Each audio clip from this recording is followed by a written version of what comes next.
are not my dad. Just because you gave me your ATM card. Paying for my education and basic needs doesn't give you the right to tell me how to spend what you gave me. It's automatically mine. So stop trying to be controlling, bro. I'm not trying to control you. I just want you to know that you are spending more than I earn in a month. And the emergency card I gave you is meant for emergencies only, not shoes and bags. But if I don't take care of myself before an emergency, I might eventually look like the emergency. And I believe you gave me this money, which has automatically become mine. Why are you trying to be over-controlling? In the busy city of Lagos, Nigeria, there lived a young man named Taye. He was 28 years old and worked hard at his job in a phone company. Taye was a good man who always helped others when they needed it. 3 years ago, something very sad happened. Taye's uncle and aunt died in a car accident. They left behind their daughter, Amara, who was 18 years old. Amara had no other family to take care of her. The family elders called Taye on the phone. Amara needs someone to help her, they said. She is smart and has been accepted to study at the university in Lagos. Can you take care of her? Taye lived alone in a small apartment. He was saving money for his future, maybe to start a business or get married. But when he thought about young Amara all alone, he knew what he had to do. Send her to me, Taye said. When Amara arrived at the bus station in Lagos, she looked scared and nervous. She carried an old suitcase and wore her best dress, a blue one with yellow flowers that her mother had made for her. Taye almost didn't recognize her because she had grown into a beautiful young woman. "Brother Taye?" she asked quietly.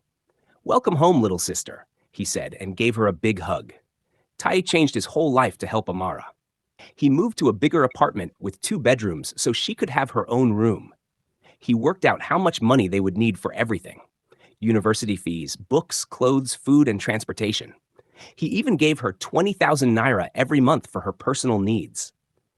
"This is too much, brother," Amara said in the beginning. "I don't need so much money."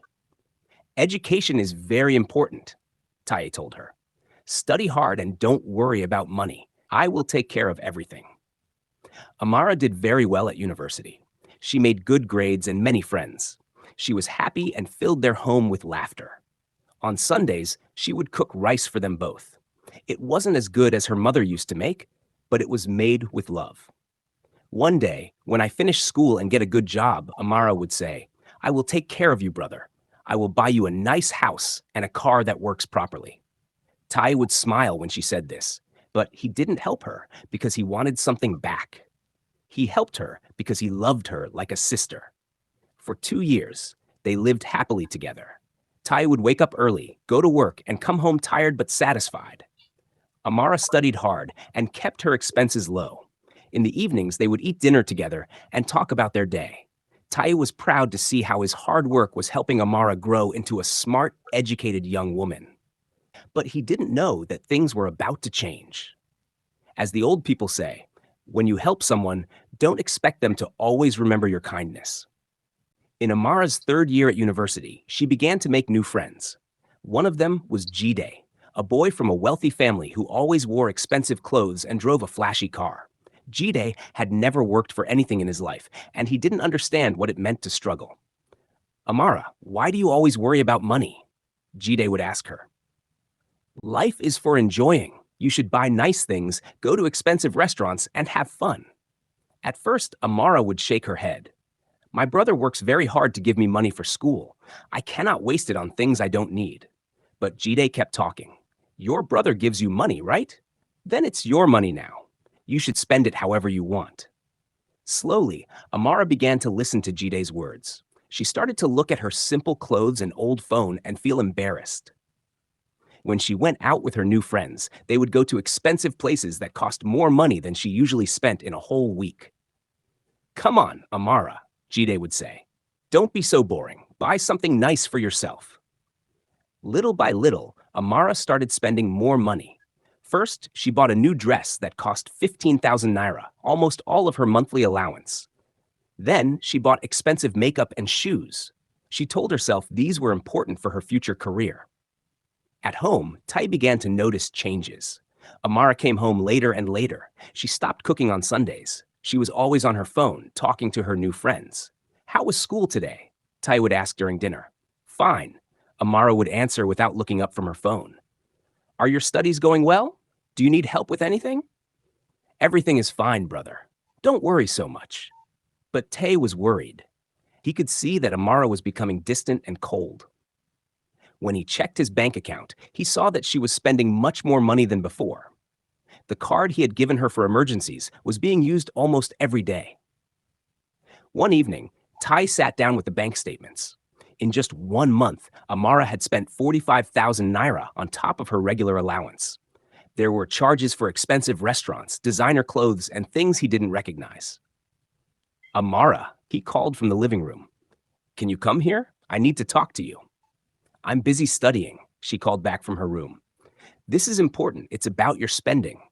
Amara came out of her room with an annoyed look on her face. What about it? You spent 45,000 naira last month. That's more than twice your allowance. The emergency card is for real emergencies, not for shopping. Amara crossed her arms. So, you said I shouldn't worry about money. I said, don't worry about your school needs and basic living expenses. This is different. You're spending money on things you don't need. How do you know what I need? Maybe I needed those things for school projects or meeting with study groups. Taye looked at the statement again. Designer handbags and expensive restaurant meals are for school projects? You don't understand, brother. I have to look good to fit in with my classmates. If I look poor, they won't respect me. Respect comes from your character and your mind, not from expensive clothes. Amara rolled her eyes. That's easy for you to say. You don't have to face these people every day. Taye felt his heart growing heavy. The grateful, loving sister he had raised was changing into someone he didn't recognize. But he hoped it was just a phase that would pass. Amara, I work very hard for this money. I wake up at 5 a.m. and come home tired every day. All I ask is that you spend it wisely. I know you work hard, Amara said, but her voice was impatient. I'm not asking for more money. I'm just using what you give me. But you're using the emergency card too. That's not part of our agreement. Fine, Amara said with a sigh. I'll try to spend less. Can I go back to studying now? But even as she said these words, Taye could see in her eyes that she didn't mean them. The seeds of entitlement had already been planted in her heart, and they were beginning to grow. 3 months later, things had gotten much worse. Amara's spending had increased even more. She barely spoke to Taye at home and spent most of her time with Jide and her new friends. When she did come home, she was wearing expensive clothes and jewelry that Taye had never seen before. One Friday evening, Taye decided he had to do something. He looked at the latest bank statement and couldn't believe his eyes. Amara had spent 65,000 naira in 1 month, more than his own monthly salary. He drove to the university and went to Amara's dormitory. When he knocked on her door, her roommate opened it. Is Amara here? He asked.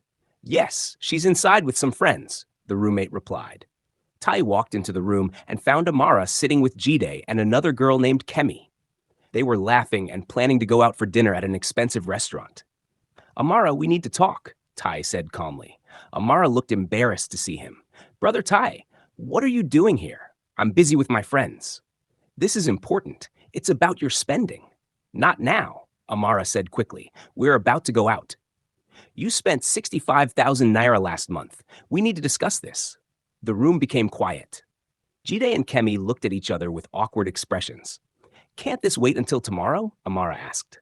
No, it can't wait. You're spending more than I earn in a month. The emergency card is for emergencies, not for entertainment. That's when Amara exploded. She stood up, her face red with anger. You're not my father, she shouted. Stop trying to control my life. I'm 21 years old, not a child. Taye was shocked by her outburst. I'm not trying to control you. I'm asking you to be responsible with money. Responsible? I am being responsible. I'm using my own money for my own needs. Your money? Taye asked quietly. This is money that I earn by working hard every day. You give it to me, so it becomes mine. You chose to support me, so don't use it to control me now. Jide decided to join the conversation.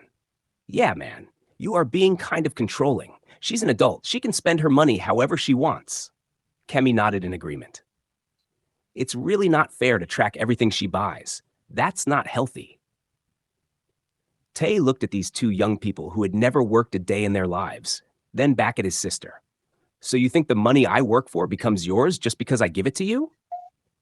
Yes, Amara said loudly. It's money for me to live my life. You're being selfish and controlling. Taye stood there for a long moment, feeling like someone had poured cold water on his heart. For 3 years, he had worked extra hours, skipped meals, and given up his own dreams to make sure Amara had everything she needed. He had treated her like his own daughter, with love and sacrifice, and this was how she saw his care, as control and selfishness. Okay, he said quietly. Okay, what? Amara asked. Okay, you're right, I'm not your father, and if it's your money, then you should handle it yourself. Amara's face lit up with victory. Finally, thank you for understanding. You're welcome, Taye said. Enjoy your evening.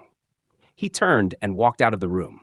Behind him, he could hear Amara laughing with her friends, celebrating her victory. She was too happy to notice that Taye hadn't said goodbye, and she didn't see the sad, determined look in his eyes. As Taye drove home, he thought about everything that had happened. He had tried to raise Amara with love and kindness, but somewhere along the way, she had forgotten the value of what she was receiving. She had started to think that his sacrifices were her right and his care was her burden. The time had come to teach her a lesson that only experience could provide. As the elders say, sometimes the greatest kindness is to let people face the consequences of their choices. And don't forget to like, subscribe, and turn on the notification bell so you never miss the next one.